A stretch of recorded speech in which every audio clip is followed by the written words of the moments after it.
I'd like to invite you to think about someone in your life that you're grateful for. This could be one person, two people, it could even be a fur baby. Just take a moment to really get present to that gratitude.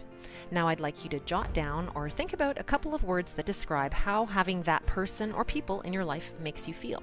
Now if I were to ask you to share those words back with me, the kinds of things you'd probably say are things like, I feel loved, appreciated, cared for, safe, I feel valued. And the reason why these are the terms that come to mind when I ask you about what you're grateful for is because at our core we are social beings, and this applies 24/7 everywhere. Now this might sound obvious, but in the place of work it's not obvious, and that's why there are sayings such as, it's not personal, it's just business, which by the way are completely bogus, because neuroscience and the study of the social brain in particular are showing us that in fact it's all personal. We are wired to be in relationship and connection with one another. And if I were to distill what we're learning from the social brain, and by social brain, I'm referring to that part of our brain that has evolved to be in relationship with others in order to ensure our safety. If I were to distill what the brain needs and craves in order to operate at its best in the workplace, I would share three things. Those are safety, inclusion, and choice. Now, this is an oversimplification. However, it does cover off our most critical elements. We need to feel safe, so our brains are looking for environments that are rewarding, not threatening. In fact, when our brains are threatened, that shuts down our ability to think rationally as well as creatively. Inclusion, as I mentioned, we are neurologically wired to be in relationship with others. And if you think about it, it makes sense. From an evolutionary perspective, we could never have survived on our own.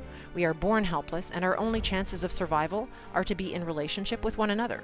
And that's why we live in communities and in families, and we work in teams, because we can create together things which are far bigger than what just one of us can do on our own. And finally, choice. And in there I throw the need for autonomy, the need to have a say, the need to have some control over what we do in both our personal and our professional lives. Choice in particular is being influenced by other factors in the work environment, in the economy, especially technology. We are living in a society of perpetual personalization.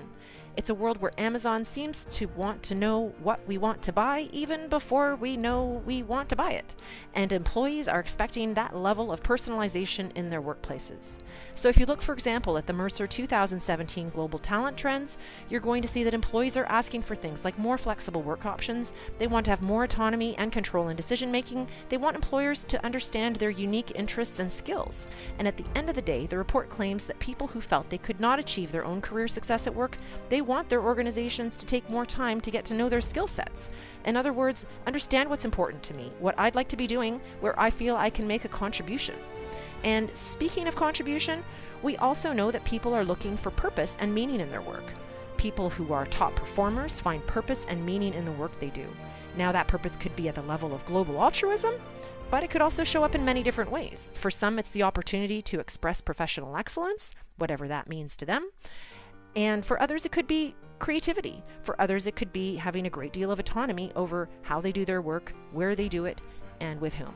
So you might be asking yourself at this point, what does this have to do with performance management, with employee performance in general? And of course, the answer is everything.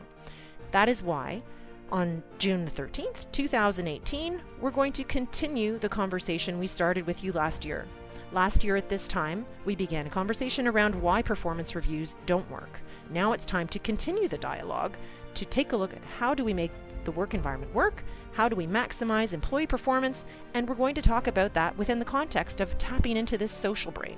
Because at the end of the day, as you're having performance conversations, or your people are having performance conversations, or giving feedback, receiving feedback, coaching, recognizing, etc., with each of those actions, there's an opportunity to either increase or decrease safety, inclusion, and choice.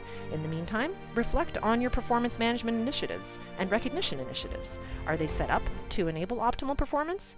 Have you considered opportunities to strengthen employee engagement, improve loyalty, and drive results with the brain in mind?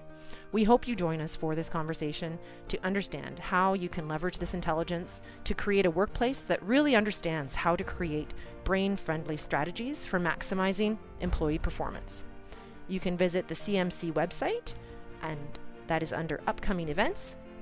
We hope to see you soon.